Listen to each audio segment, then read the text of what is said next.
Amazing. The singing, the voices. I'm feeling so full this morning. How about you?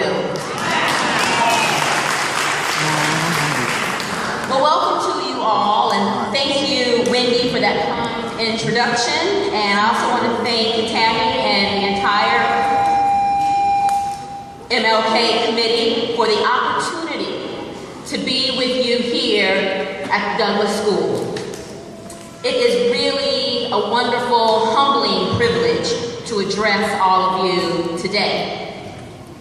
Now, we are here to celebrate and to commemorate the great Reverend Dr. Martin Luther King Jr., and we are here to honor his legacy. But which Dr. King? The real King or the sanitized King are you here to commemorate today? The Dr. King that challenges your privilege? The Dr. King that challenges American society? Or the safe, small Dr. King that makes us feel all warm inside? Because he was bigger than that, you see. His legacy was more than some grand statue that serves as a wonderful backdrop for a little photograph. Which king are you here to honor today? Now, within the last decade or so, many scholars and professors and historians, political scientists have challenged us, pushed us to understand the true, historically rooted Dr. King. Not the 10-second commercial Dr. King that's great for selling hamburgers and furniture on the day that we all have off from work or school. Now, most Americans remember Dr. King as the dreamer. He is most often identified with his most famous speech, "I have a dream," delivered at the March on Washington in 1963. Millions of Americans, wealthy and poor, young and old, have seen that scratchy black and white image of Dr. King in the shadow of the imposing Lincoln Memorial, surrounded by some 20,000 glorious marchers in the summer of 1963. We've all heard the inspiring words, "I have a dream that my 4 little children will one day live in a nation where they will not be judged by the color of their skin, but by the..." See, I know that you know those words. Those 35 words. Those are the words that all of us know. But many of us do not know the rest of the words. The words that he spoke in the 16 and a half minutes. Because you see, Dr. King has been iced over, frozen in time, in a moment. So we don't know the real Dr. King. We don't know that he was arrested at least 20 times between 1957 and 1968. See, we don't know the Dr. King that was the troublemaker. In fact, most of us only know a small, taken out of context part of Dr. King's iconic "I have a dream" speech. We don't know the Dr. King who stated, "We have come to this hallowed spot to remind America of the fierce urgency of now. This is no time to engage in the luxury of cooling off or to take the tranquilizing drug of gradualism. Now is the time to make real the promises of democracy." We don't know that king. The king who articulated a message of urgency over gradualism. In fact, we have forgotten that in 1966, the Gallup poll found that 63% of Americans had an unfavorable opinion of King. Unfavorable! He was not a national hero. He was viewed as a dangerous man, as a radical, as a troublemaker. He was condemned as a traitor, as un-American. They don't know that king. We don't know the king who called for a, listen now, a radical redistribution of economic and political power. Now that's a provocative idea. Wealth redistribution. Is that the king you came here to honor today? Because see, that king is messy and controversial, so contentious that some have conveniently forgotten and others deliberately erased the truth of King's transformative vision. He was no holiday caricature. He was not sanitized or sterilized, some fallow image that we all been tested on and quizzed on in school. No. And where do we go from here? His final book, King declared, I am now convinced that the solution to poverty is to abolish it directly by now widely discussed measure, the guaranteed income. Can you imagine? What if every January we discussed that idea? Guaranteed income as a solution for eradicating poverty? I mean, sit in that for a moment. Because today I want to challenge us to focus on the fullness of King's radicalism, one that takes us beyond the dream and the dreamer. So let's begin in 1963. Now in 1963, King and the Southern Christian Leadership Conference worked with the Black community to integrate the city of Birmingham. Birmingham was my daddy's birthplace. Birmingham, where my daddy saw crosses burn outside his window. Birmingham, one of the most racially divided cities in the United States. And this effort to integrate the city, known as the Birmingham Campaign, resulted in thousands of arrests. And I'm sure most of you have seen the images of the Birmingham police using those high-pressure water hoses and attack dogs on small, fearless, and courageous school children. And it was during this campaign for integration that King was arrested. He was arrested on Good Friday, April 12, 1963, and placed in solitary confinement for engaging in protest demonstrations. Now, while imprisoned, King composed a letter, a now famous letter, defending his philosophy of nonviolent resistance and protest. And the letter was a response to a statement published in the local paper by the city's most respected white clergymen, Protestant, Catholic, and Jewish clergymen. Now, these spiritual leaders attacked the protest campaign as, quote, unwise and untimely. Unwise and untimely. Now, King is jailed, but he decided that he was going to respond to the clergymen in the form of an open letter. And his letter began very simply. While confined here in Birmingham City Jail, I came across your recent statement calling our present activities unwise and untimely. He then went on to note, I have never engaged in a direct action movement that was well-timed. According to the timetable of those who have not suffered, for years now, I have heard the word wait. This wait has almost always meant never. But he was not done. King went on to conclude, there comes a time when the cup of endurance runs over and men are no longer willing to be plunged into the abyss of injustice where they experience the bleakness of corroding despair. So I hope, sirs, you can understand our legitimate and unavoidable impatience. Legitimate and unavoidable impatience. King's philosophy of legitimate and unavoidable impatience was rooted in a long history of American protest for freedom and justice and equality. So the question I pose to you today, my beautiful people, is why not choose impatience?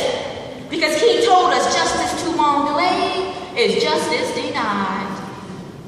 Indeed, justice was denied in Montgomery, Alabama. In 1954, Dr. King had become the pastor of Dexter Avenue Baptist Church in Montgomery. At the time, the city's 50,000 African Americans deeply resented segregated seating on buses and all of the other daily forms of racial injustice that they were forced to endure until they wouldn't endure anymore, until their cup of endurance ran over, until their legitimate and unavoidable impatience spilled forth. Certainly, Claudette Colvin was legitimately and unavoidably impatient. Now, based on research of several scholars and a book by Philip Hughes, we now know about young Claudette Colvin in Montgomery, Alabama. Her cup of endurance ran over. Now, at school, Claudette and fellow students, they've been studying African-American activists and freedom fighters and leaders like Harriet Tubman and Sojourner Truth. And in her school, they were encouraged to discuss those daily injustices that Black people, especially young Black women, were forced in Montgomery, right, to experience day in and day out. Claudette Colvin once said that she couldn't try on clothes or shoes in the city stores. And so she would take a brown paper bag and trace her foot size. And she had to take that little etching of her foot to the store because she couldn't try on shoes at the store. So you see, on March 2nd, 1955, Claudette Colvin's cup of endurance ran over. Now, if you don't mind, I would like to invite 15-year-old Claudette Colvin to join us this morning. Is that all right? Because I think that her story in her own words can best describe what happened to her on March 2nd.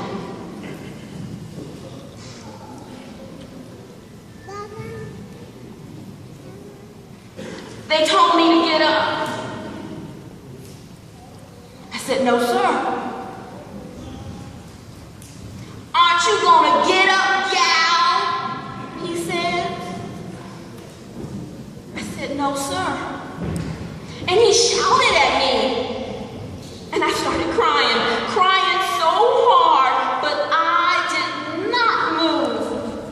And the more he yelled, the more I cried, and the more defiant I felt. And I just kept repeating those same words over and over in my high voice. It's my constitutional right to sit here just as much as that lady over there. I paid my fare. And it's my constitutional right. And I knew that I was talking back to a white police officer, but I had had enough. And it felt like Sojourner Truth was on one side, pushing me down, and Harriet Tubman was on the other side, holding me down in the seat. And I just couldn't ride. And then the cops, they put me in the back of the police car, and they shut the door. And the whole ride, they swore at me. They ridiculed me. And they even took turns trying to guess my bra size. And they called me I can't say it. And they cracked jokes about my body parts. And when we pulled up to the police station, they led me inside straight to a cell without even giving me a chance to make a phone call. And he opened the door and he told me to get inside. And he shut it hard. And the lock fell into place, and it was the heaviest, scariest sound I had ever heard, the absolute worst sound I had ever heard. And I put my hands together and I prayed to the Lord, Lord Jesus!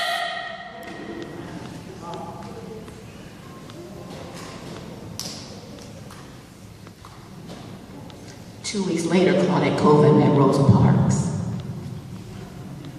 2 weeks Weeks later, Claudette Colvin met Rosa Parks, head of the NAACP Youth Council. That's right, Rosa Parks was not just some overworked, tired seamstress. She was an active member of the NAACP. She was a community leader.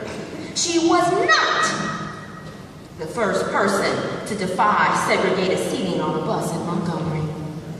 And as a young activist, Rosa Parks participated in secret meetings to raise money for the Scottsboro ruins. And in 1943, she became a member of the NAACP, a secretary of the local chapter, worked in voter registration campaigns, and led the local NAACP Youth Council. So in the summer of 1955, she was invited to attend a civil rights training workshop at a school in Tennessee, the Highlander Folk School. Now, the Highlander Folk School was an amazing institution, and it was established by Miles Horton. Now, Miles Horton was a poor white man from Tennessee, but he believed that oppressed people could bring about their own liberation. And so at the Highlander Folk School, headed by Miles Horton, Rosa Parks was tutored and trained, and later so would Dr. Martin Luther King and John Lewis and so many other civil rights activists. Now, Rosa Parks was profoundly transformed by her experience at the Highlander Folk School. And then, only 2 weeks after she returned home from the Highlander Folk School, she learned that a little black boy had been kidnapped out of his uncle's home, tortured and murdered. A little boy named Emmett Till. So, in March of 1955, Claudette Colvin refused to give up her seat. In July of 1955, Rosa Parks is in training at the Highlander Folk School. A month later, in August of 1955, Emmett Till was killed in Mississippi. So on December 1st in 1955, when Rosa Parks, a 43-year-old African-American woman, stepped forward to pay her dime, she was not a tired old woman. She was a woman tutored at a civil rights workshop. She was a woman who sat at the feet of Miles Horton. She was a civil rights activist, a member of the NAACP, a community leader, a mentor to Claudette Colvin, a woman who had wept for Emmett Till. So you can see, she was also legitimately and unavoidably impatient and tired of injustice. So on Monday, December 5th, the night after the boycott at the Hope Street Baptist Church, King perfectly captured the frustration of Parks, Colvin, and so many other African Americans in Montgomery. He said, "There comes a time when people get tired of being trampled over by the iron feet of oppression." And his thunderous voice could be heard inside and outside of the packed church. "There comes a time," Dr. King said, "when people get tired of being plunged into an abyss of humiliation where they experience the bleakness of nagging despair." So in Montgomery, the time had come. They would wait no more. And those in attendance voted unanimously to continue the boycott. And the boycott lasted not for 1 month, not for 3 months, not for 12 months, but for 381 days, and resulted in the desegregation of the city buses.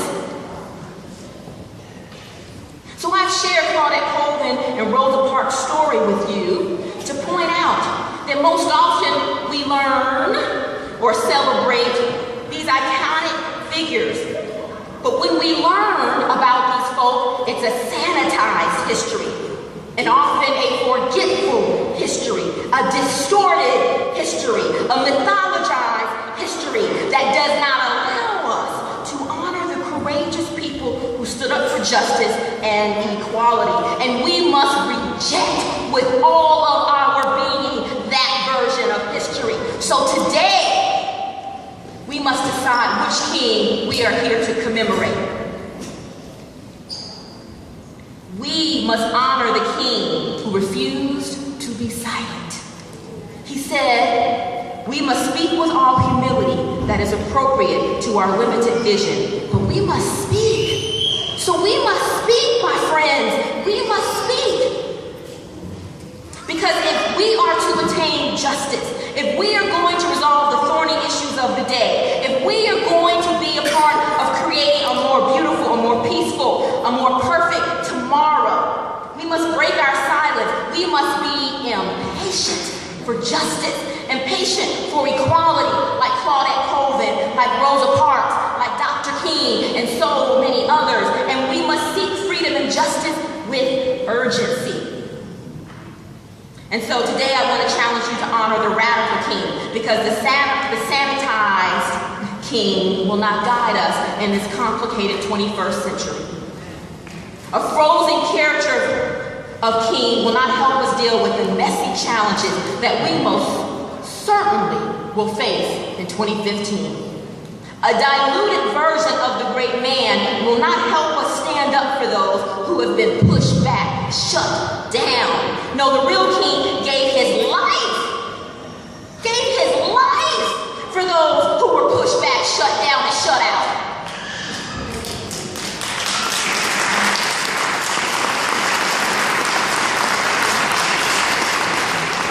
King lifted the plight of the poor, the oppressed, the neglected, and he challenged us to be a better America. So if we are going to continue King's legacy, we have to honor the radical king. Because let me tell you right now, if Dr. King were here with us today in this building, I am certainly he would tell us that he is standing with the people of Ferguson, Missouri, the families of Mike Brown and Eric Garner to their right.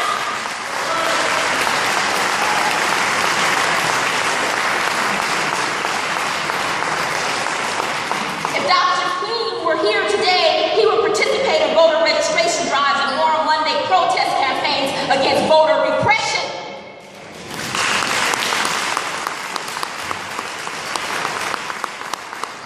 If Dr. King were here today, he would be marching with immigrants and their allies in support of a comprehensive immigration reform and immigrant rights. He would sit at the table with dream defenders. If Dr. King were here today, he would be joining hands with activists to end the persistence of racial profiling and stop the frisk tactics by police. And I know this because in his 16-and-a-half-minute I Have a Dream speech, he spoke twice about the unspeakable horrors of police brutality. So if Dr. King were here today, he would stand with those focused on sentencing reform, ending the mass incarceration of young people, because the fact that there are more black and brown men incarcerated today than there were those enslaved on the eve of the Civil War would demand his attention.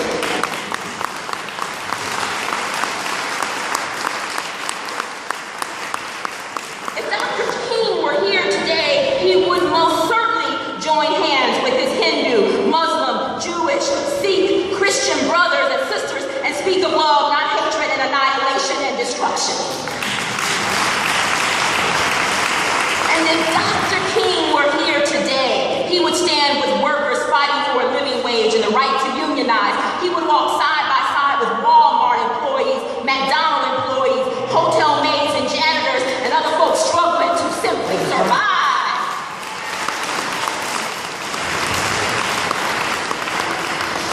Sure of this, because toward the end of his days, he became increasingly radical and spoke about the intersectionality of racism and classism. And he talked about economic exploitation, about slum housing, about overpriced food that we can't afford, about low-wage jobs. And indeed, today, economic oppression and exploitation are persistent parasites. We are not free of poverty, and we are not free of hate or violence. And so more than a half a century later, we still need King. But we don't need the commercialized, sanitized, safe King. We need a radical King.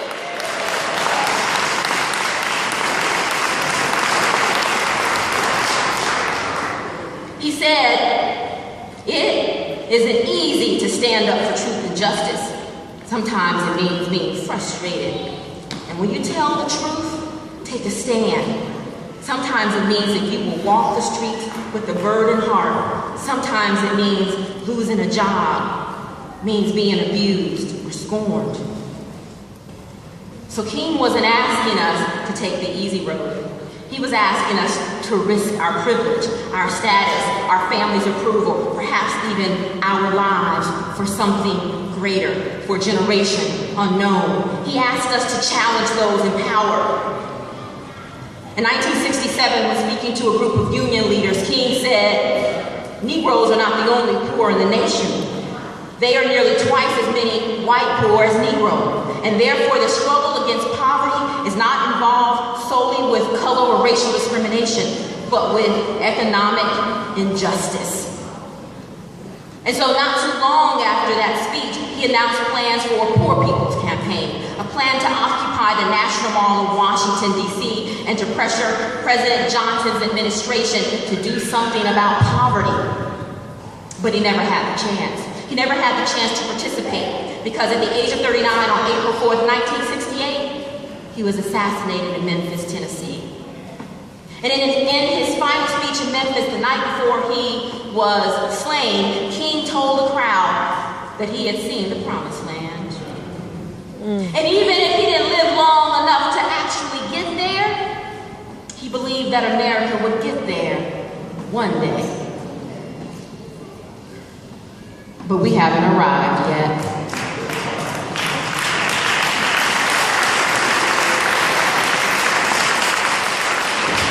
We are not post-racial. Racism is real.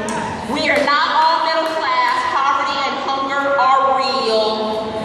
So the best way to honor his memory, his legacy, is to continue to struggle for human dignity, workers' rights, racial equality, LGBTQ rights, peace and social justice, and to do so with urgency, with the fierce urgency of now, to do so with legitimate and unavoidable impatience, with impatience for a better day, a better tomorrow, so that in the words of the great Reverend Dr. Martin Luther King, the real and radical Dr. Martin Luther King, we will all be free at last, free at last. Thank God Almighty, free at last.